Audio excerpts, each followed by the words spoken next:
Educational measurement அப்படிங்கிறது என்னென்னா ஒரு ப்ராசஸ். இதில் வந்து நியூமரிக்கல் இண்டெக்ஸ் வந்து அசைன் பண்ணப்படுது. எதுக்காக அப்படின்னா டு சம்திங் பீயிங் அசஸ், எதை வந்து நம்ம அசஸ் பண்ணுறோமோ அதுக்கு. It can be use to measure physical qualities of a person or thing as well as a person's psychological and educational qualities. Okay, psychological குவாலிட்டிஸும் பார்க்குறோம், அதே மாதிரி எஜுகேஷ்னல் குவாலிட்டிஸும் பார்க்குறோம். அதாவது இந்த மெஷர்மெண்ட்டில் கிடைச்ச அந்த நம்பரை வச்சு தான் ஃபர்தராக அடுத்ததாக ப்ரொசீட் பண்ணுவாங்க.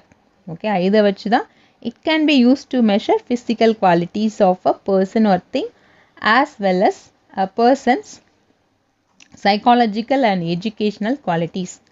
ஓகேயா, அடுத்ததாக பாருங்கள், கல்வி அளவீடு என்பது மதிப்பிடப்படும் ஒன்றிற்கு எண் குறியீட்டை ஒதுக்குவதை உள்ளடக்கிய ஒரு செயல்முறை ஆகும்.